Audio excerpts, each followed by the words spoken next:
નમસ્કાર, આપ જોઈ રહ્યા છો યુટીસી ન્યૂઝ. વર્ષનો સૌથી પહેલો અને મોટો પર્વ એટલે ઉત્તરાયણ.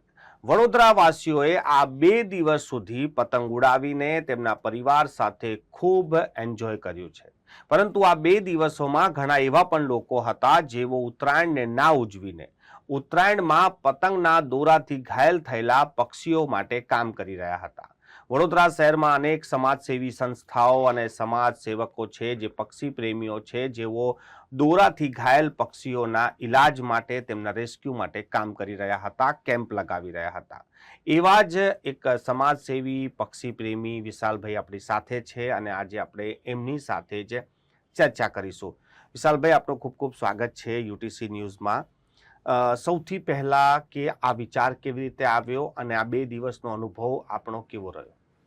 સૌપ્રથમ તો મનોજભાઈ, આપનો અને આપના દર્શકોનો હું ખૂબ ખૂબ આભાર વ્યક્ત કરું છું. મનોજભાઈ, આ વિચાર છેલ્લા 10 વર્ષથી મારા જેવા અને હું ઉત્તરાયણ તો ઉજવતા જ નથી.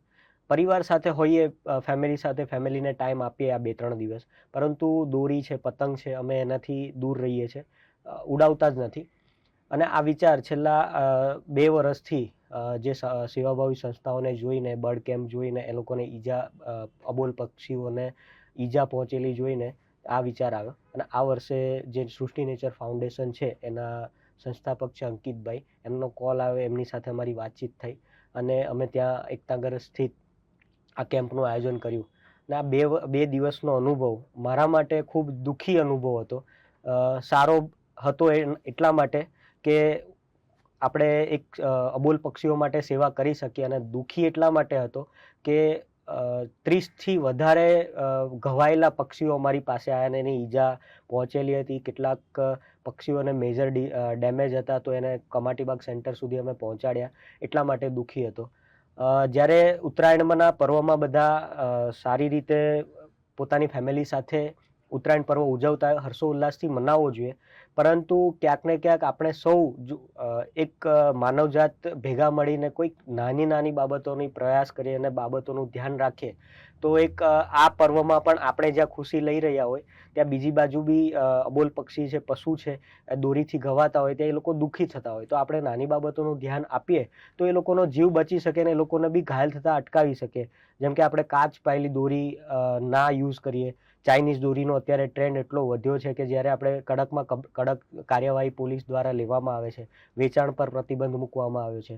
એટલે આપણે મજાની લીધે બીજાને સજા થાય, જીવની સજા થાય, તો એવું આપણે ના કરીએ તો વધારે સારું મારા માટે. એ દ્રષ્ટિથી અમે જોઈએ છે.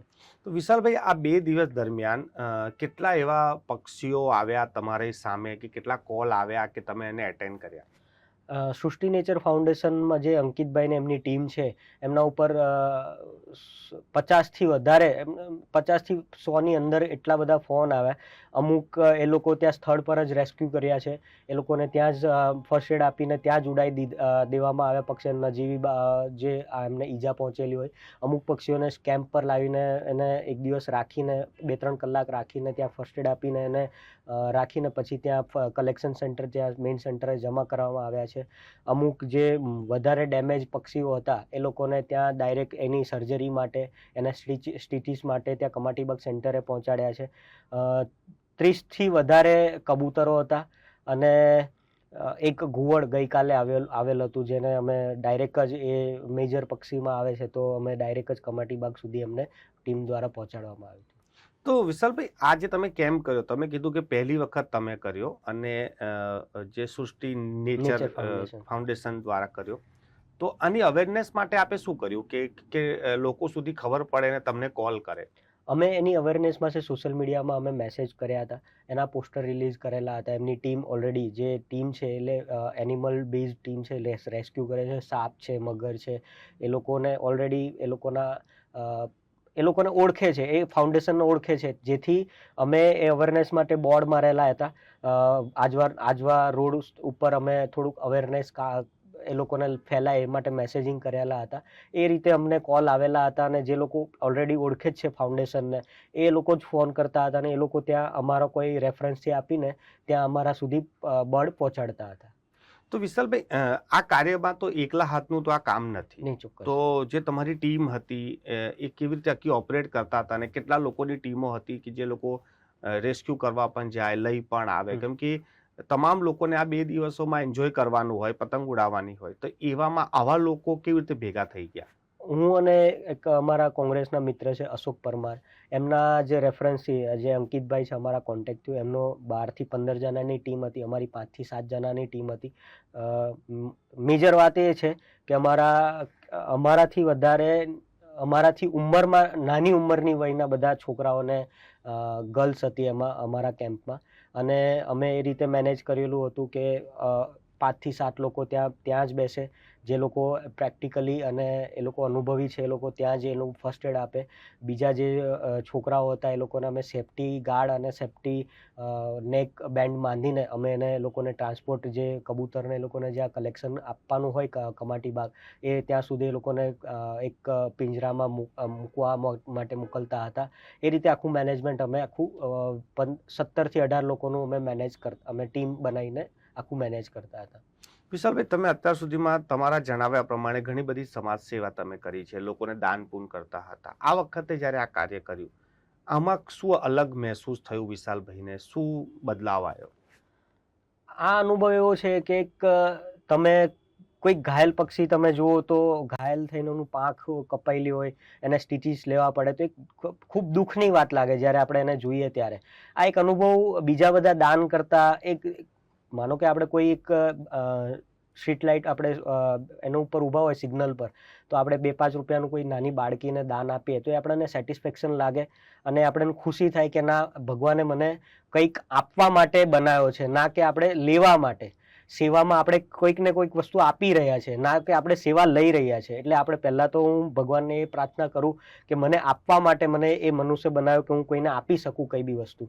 અને આ કેમ્પની બાબત એ છે કે આપણે જ્યારે જોઈએ ત્યારે આપણે દુઃખ થોડું ફીલ થાય કે આપણે કોઈક આપણા લીધે કોઈકને થોડીક ઈજા પહોંચે છે ને એ એનું જીવન, માનો કે કોઈક બળ એવા હોય કે આખી પાંખ કપાઈ ગયો હોય, તે આજીવન ઉડી ના શકે, ભલે જીવી શકે, તો એ થોડીક દુઃખ અનુભવ લાગે આપણને. વિશાલભાઈ, છેલ્લો સવાલ કે આ 2 દિવસનો પર્વ તો પતી ગયો, દોરીથી જે પક્ષીઓ ઘાયલ થવાના હતા, પરંતુ હજી પણ તાર પર કે વૃક્ષો પર દોરા પડ્યા છે કે દોરાના ધાબાઓ પર પડ્યા છે, તો એવામાં તમે લોકોને શું અપીલ કરશો, અને તમારી જે ટીમ છે એ હવે શું કાર્ય કરશે? મનોજભાઈ, હું આપની અને આપના મીડિયાના, મતલબ આપની ચેનલના માધ્યમથી આપના દર્શકોને, હું વડોદરા શહેરના નગરજનોને હું એટલી જ અપીલ કરવા માંગીશ કે આપની આસપાસ આપણે અત્યારે તો ખૂબ મજા કરી લીધી. આપણે આપણો ફંક્શન, જ્યારે કોઈ ફંક્શન આપણા ઘરે રાખતા હોઈએ ત્યારે પોસ્ટ ફંક્શનમાં આપણે બધું ઘરની સાફ સફાઈ કરતા હોઈએ, બધું વેલ મેનેજ કરતા હોઈએ મહેમાનો જતા રહ્યા પછી, તો આપણે 2 દિવસનો કાર્યક્રમ ખૂબ હર્ષોલ્લાસથી મનાવ્યો છે. ત્યારે આપણે આપણી સોસાયટીમાં આપણા લીધે જે દોરા લટકતા હોય, પતંગો લટકતી હોય, તો એને આપણી ફરજ બને છે એક નાગરિક તરીકે કે એને સાફ કરીએ આપણી સોસાયટી. કેમ કે એક સોસાયટી સાફ કરશે, બીજી સોસાયટી ઓટોમેટિક થશે, ત્રીજી થશે, એટલે આખો રોડ સાફ થઈ જશે. બીજું, એક સરકારી અધિકારીઓ છે, જે બી એક મેનેજમેન્ટ છે, એ તો કરવાના જ છે, પરંતુ એક આપણી ફરજ બને છે કે આપણે આટલું હર્ષોલ્લાસથી મનાવ્યો હોય તો આપણા લીધે હવે પછી કોઈ એક દોરામાં ના ફસાય અને એ લોકોને ઈજા ના પહોંચે. તો મારી નગરજનોને એટલી જ અપીલ છે કે આપણી આસપાસ કોઈ પણ દોરા ધાગા કે કંઈ પણ દેખાય, એ લોકોને એને તરત આપણે વીંટીને એક કચરામાં નાખીએ, જેથી કોઈને નડે નહીં અને એનાથી ઈજા ના પહોંચે. અને ઘાયલ પક્ષી હજુ પણ ફસાવાના છે, મરેલા દેખાવાના છે, તો અમારા જેવા ફાઉન્ડેશન બર્ડ કેમ્પમાં હજુ બી બર્ડ કેમ્પ, જે કરુણા અભિયાન અંતર્ગત હજુ બી બીજા 10 દિવસ ચાલવાનું છે, તો નજીકના બર્ડ કેમ્પમાં એને પહોંચાડીએ, જેથી તેની યોગ્ય સારવાર થઈ શકે, ફર્સ્ટ એડ થઈ શકે અને એનો જીવ બચી શકે. ખૂબ ખૂબ આભાર વિશાલભાઈ, અમારી સાથે ચર્ચા કરવા માટે. આ હતા વિશાલભાઈ, અને જેઓ પાછલા 2 દિવસથી આ જે પક્ષીઓ છે, જે ઘાયલ પક્ષીઓ છે, તેમની મદદ માટે કામ કરી રહ્યા હતા. તેમના અનુભવ પણ તેમને શેર કર્યા છે અને લોકોને અપીલ પણ કરી છે. યુટીસી ન્યૂઝ તરફથી અમે પણ આપને અપીલ કરીએ છીએ કે તમારી આજુબાજુમાં ખુલ્લા પર કોઈ પણ દોરા કે પતંગ હોય તો તેને ઉતારીને તેને સુરક્ષિત જગ્યાઓ પર મૂકી દેવામાં આવે, કેમ કે હજી પણ પક્ષીઓ ઉડશે અને આ દોરાથી ભરાઈને તેઓને ઈજા થઈ શકે છે. આપણે ઉત્તરાયણ ઉજવી નાખી છે, પરંતુ હવે કોઈનો જીવ આ દોરાથી ના જાય તેની જવાબદારી પણ આપણી છે.